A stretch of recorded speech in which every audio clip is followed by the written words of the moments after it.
So hello people, in this video we are going to revise overseas direct investment under FEMA। ये 5 page के notes है जिसको बहुत ही proper तरीके से प्रेजेंट करते हुए ओडीआई के सारे कंसेप्ट इधर बता दिए गए हैं और पूरा कवरेज है, तो आपको कुछ भी नहीं छूटेगा और आपको चार्ट फॉर्म में सब समझ में भी आ जाएगा। तो आप इसको अच्छे से पढ़ लेना और एक एक चीज़ इधर इंपॉर्टेंट है। अब इसको कोई स्किप मत करना क्योंकि वैसे भी ये 16 पेज का था, 16 पेज को चार्ट फॉर्म में करके 5 पेज में लेकर आ गया है।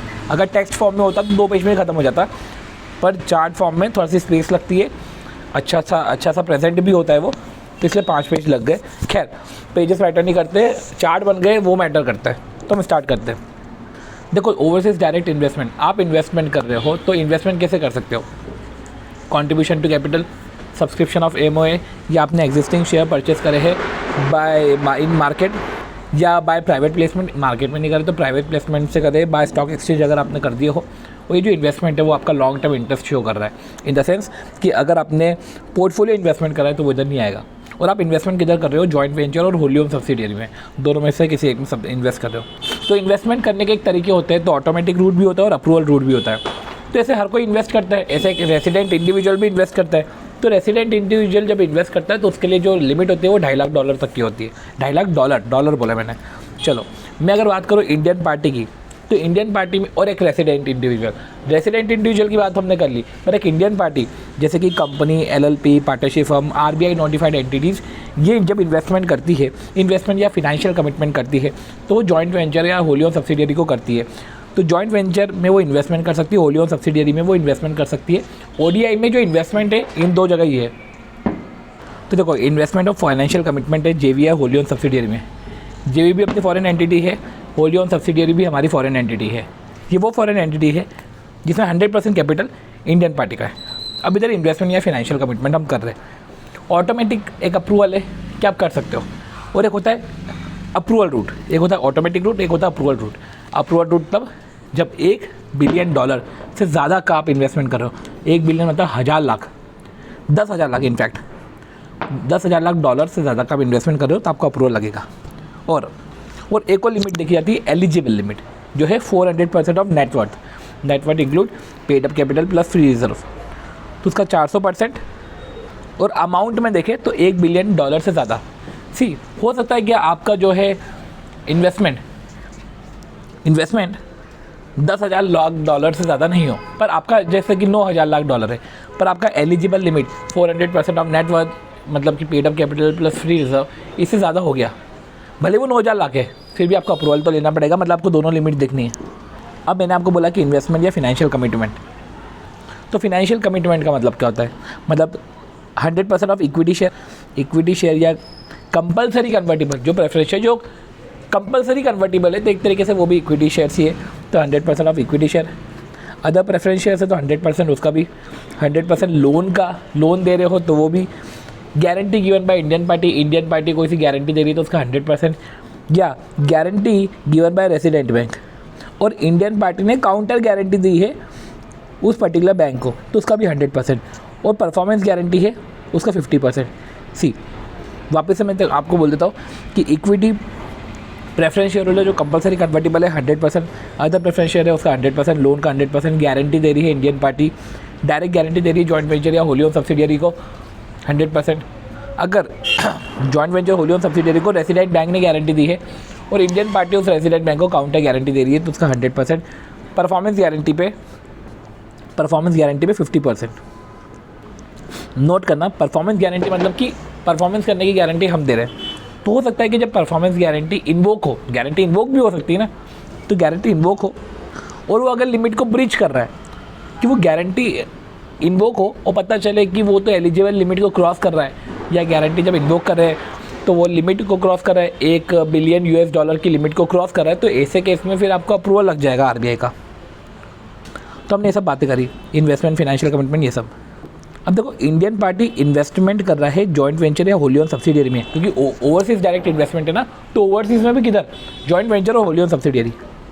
तो इन्वेस्टमेंट कर रहा है तो एलिजिबल लिमिट अपन ने देख ली, राइट, पर वो एलिजिबल लिमिट नहीं लगती है। वो नहीं लगती है अगर पेमेंट कर रहे हो आप EEFC, exchange earner foreign currency account से, या पेमेंट कर रहे हो ADR और GDR से, ADR और GDR का मतलब है कि आपने कुछ फंड रेस करे हो ADR GDR से या EEFC अकाउंट के बैलेंसेस से आप अगर पे कर रहे हो तो उसमें तो लिमिट की भी ज़रूरत नहीं है।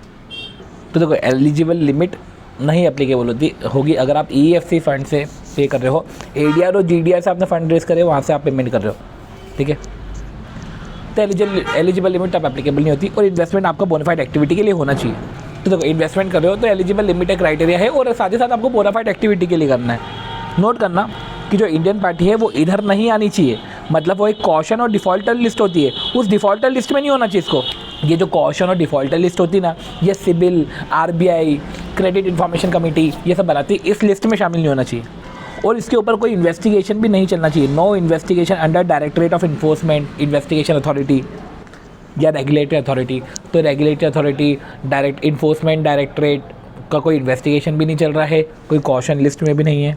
इनफैक्ट अगर आप इन्वेस्टमेंट SPV रूट से भी कर रहे हो तो भी आपको ये ध्यान देना है कि ये डिफ़ॉल्टर लिस्ट में नहीं है, ना तो कोई इन्वेस्टिगेशन चल रहा है इन्फोर्समेंट डायरेक्टरेट का, इन्वेस्टिगेटिंग अथॉरिटी का कोई इन्वेस्टिगेशन चल रहा है, ना तो कोई रेगुलेटरी अथॉरिटी का इन्वेस्टिगेशन चल रहा है।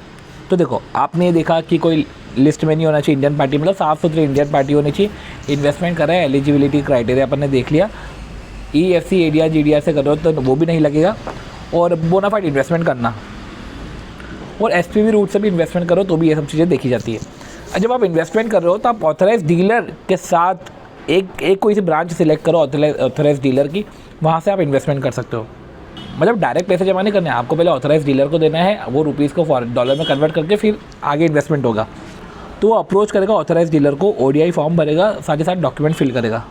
तो इंडियन पार्टी ऑथराइज डीलर के पास जाएगा with an application form ODI, एक ODI फॉर्म रहेगा, एंड पर्टिकुलर इंक्लोजर डॉक्यूमेंट रहेंगे for effecting remittances toward investment. कि देखो इन्वेस्टमेंट के लिए रेमिटेंस करना है तो उसके लिए पर्टिकुलर इंक्लोजर्स और डॉक्यूमेंट सबमिट करने पड़ेंगे ODI फॉर्म के साथ, जो डॉक्यूमेंट जो सपोर्ट कर रहा है रेमिटेंस के रिस्पेक्ट में। अब आती बात अप्रूवल रूट की। अप्रूवल रूट में समझो आप ODI फॉर्म और डॉक्यूमेंट जो इफेक्टिंग रेमिटेंस आप ऑथराइज डीलर को दोगे, जो कैटेगरी 1 बैंक होती है, अब ऑथराइज डीलर RBI को देगा कि देखो यार इसको ये इन्वेस्टमेंट करना है, ये ODI का फॉर्म मेरे पास लेकर आया है, डॉक्यूमेंट्स है कुछ इसके पास। अब RBI अप्रूवल करने से पहले ये सब चीज़ें देखेगा। क्या क्या चीज़ें देखेगा? ये 4 चीज़ें कि सबसे पहले joint venture wholly own subsidiary में इन्वेस्टमेंट करो तो वो क्या फिनेंशियली वायबल है, वायबिलिटी है कि नहीं है उस joint venture wholly own subsidiary की। दूसरा, आपका फाइनेंशियल पोजीशन और बिजनेस ट्रैक रिकॉर्ड क्या है। सॉरी, पहले तो viability of joint venture wholly own subsidiary कि जिधर इन्वेस्टमेंट करो उसकी वायबिलिटी और joint venture wholly own subsidiary की वायबिलिटी, और आपको कितना बेनिफिट रिसीव्ड होगा।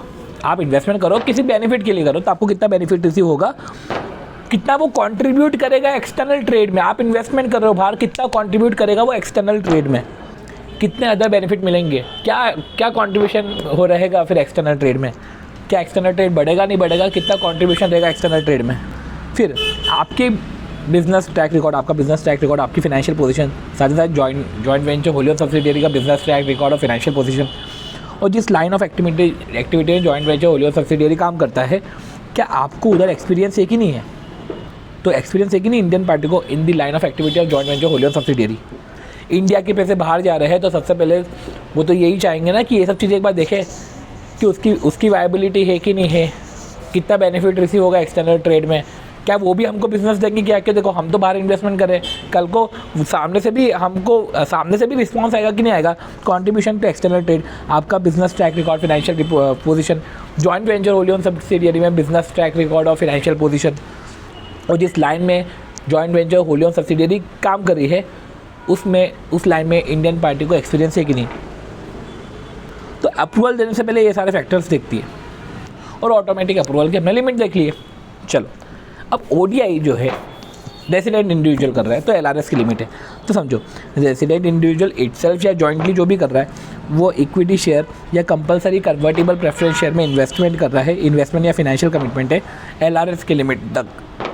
पर कुछ इन्वेस्टमेंट इधर नहीं आएंगे। क्या क्या नहीं आएंगे कि अगर एंटिटी इंगेज है रियल इस्टेट बिजनेस में या ट्रेडिंग इन TDR, एंटिटी मतलब सामने वाली एंटिटी अगर रियल इस्टेट बिजनेस में है और ट्रेडिंग इन TDR तो वो नहीं आएगा। मतलब जब हमने कैपिटल अकाउंट ट्रांजैक्शन पढ़ा था ना कि सामने वाली एंटिटी इंडिया में जब इन्वेस्टमेंट करिए तो कैपिटल अकाउंट ट्रांजैक्शन में प्रोहिबिशन है कि निजी कंपनी में इन्वेस्ट नहीं कर सकते, रियल इस्टेट बिजनेस में नहीं आ सकते। वैसे हम भी ऐसा, हमारा भी ऐसा ही है कि हम भी रियल इस्टेट बिजनेस में इन्वेस्ट नहीं कर सकते। एंटिटी अगर trading in transferable development rights, ठीक है, इसमें ट्रेड कर रही है तो उसमें इन्वेस्ट नहीं कर सकते। एक्सेप्शन मतलब इधर आप कर सकते हो, development of townships, development of premises residential और कमर्शियल, रोड और ब्रिज, अगर ये कर रहे हैं, देखो रियल इस्टेट बिजनेस में है पर अगर ये कर रहे हैं तो कर सकते हैं। डेवलपमेंट ऑफ टाउनशिप, ठीक है, residential premises, commercial premises, road bridges. In fact अगर एंटिटी बैंक, हाँ ठीक है, ये हो गया हमारा।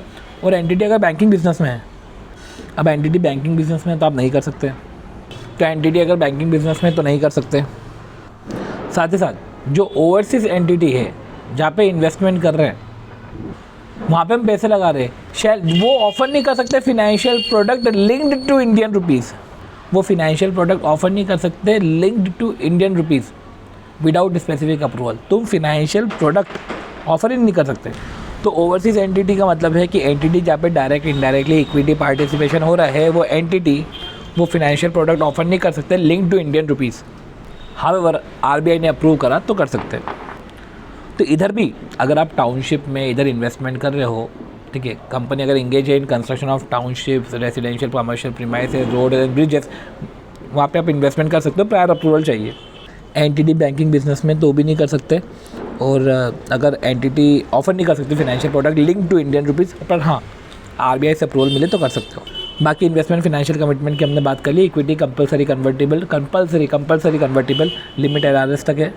बाकी अप्रूवल देखते तो बहुत सारे फैक्टर्स, 4 फैक्टर्स देखते हैं कि joint venture wholly own subsidiary की फाइनेंशियल वायबिलिटी, सेकंड है कि कितना कंट्रीब्यूशन रिसीव होगा to the external trade and other benefit, what the other benefit India will receive, financial position, business track record आपका joint venture और wholly own subsidiary दोनों का, and जो है joint venture in the line of activity of joint venture, आपको Indian party को कितना experience है।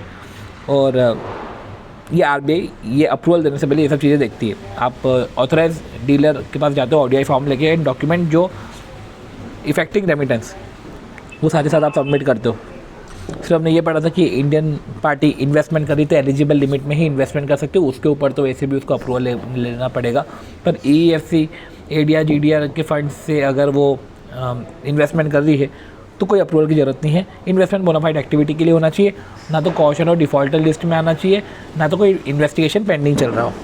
फिर हमने फाइनेंशियल कमिटमेंट की बात करी तो equity preference share compulsory convertible 100%, other preference share 100%, loan guarantee 100%, guarantee में भी डायरेक्टली गारंटी या joint venture wholly own subsidiary को किसी रेसिडेंट बैंक ने गारंटी दे के रखी है और उस रेसिडेंट बैंक को हम काउंटर गारंटी दे रहे हैं तो उसका भी 100%, परफॉर्मेंस गारंटी का 50%। और अगर अमाउंट की बात करें तो अमाउंट जब $1 बिलियन से ऊपर हो जाता है ना, $1 बिलियन से, तो आपको अप्रूवल लेना ही पड़ेगा। फिर भी एक और लिमिट है कि 400% of net worth, paid up capital plus free reserve, ये भी देखना पड़ता है हमने कि चलो $1 बिलियन से कम है पर 400% ऑफ नेटवर्थ और नेटवर्थ मतलब paid up capital plus free reserve इससे ज़्यादा है तो आपको अप्रूवल लेना पड़ेगा। अब कहीं कहीं जनरल परमिशन है जो हमने बात करी थी, देखो ईएफसी, आरएफसी, इसकी तो हमने बात कर ही ली है। तो ये लिखा हुआ है कि आरएफसी से अगर इन्वेस्टमेंट करो, मतलब फंड आपका आरएफसी में, आरएफसी अकाउंट में तो रेसिडेंट फॉरेन करेंसी, तो वहाँ पे अगर आपका पैसा रखा है वहाँ से आप इन्वेस्टमेंट कर रहे हो, या रेसिडेंट इंडिविजुअल की एग्जिस्टिंग होल्डिंग थी किसी फॉरेन एंटिटी में। अब एग्जिस्टिंग होल्डिंग थी तो फॉरेन करेंसी में कुछ शेयर्स उसने परचेस करके रखे हुए थे, तो existing holding of foreign currency share, और सामने वाली एंटिटी ने बोनस शेयर इशू करे, दैट डजंट मीन कि उसने अब इन्वेस्टमेंट करा है, तो ये तो चलेगा सब। तो आरएफसी में अगर देखो ईएफसी हो गया, ईएफसी इंडियन पार्टी के लिए था, ठीक है, आरएफसी रेसिडेंट इंडिविजुअल के लिए रहता है ना, वो रेसिडेंट इंडिविजुअल के लिए बनता है आरएफसी अकाउंट। तो आरएफसी में पैसा रखा है, अगर आपने कोई से पहले इन्वेस्टमेंट थे, फॉरेन करेंसी शेयर्स थे, वहाँ से आपको बोनस मिल रहा है। और ये रेसिडेंट इंडिविजुअल के मतलब कि पर्सन रेसिडेंट इन इंडिया जो नहीं है, पर्सन जो रेसिडेंट इन इंडिया नहीं है, मतलब जो रेसिडेंट इंडिविजुअल ही नहीं है, और जो अपने फॉरेन करेंसी रिसोर्सेज जो आउटसाइड इंडिया है वहाँ से इन्वेस्टमेंट कर रहा है। तो हमको क्या लेने देना, करो तुमको जितना भी करना होता है, तो सब जनरल परमिशन है, इतनी सारी जनरल परमिशन है कि आप एक्वायर और सेल सब कर सकते हो। तो पैसा आरएफसी अकाउंट में है, या आपको बोनस शेयर मिल रहा है, या आप रेसिडेंट इन इंडिया ही नहीं हो और आप foreign currency resources outside India से इन्वेस्टमेंट कर रहे हो, तब वो कोई मतलब नहीं, जनरल परमिशन है। तो इस तरीके से हमने ओडीआई रिवाइज़ किया है।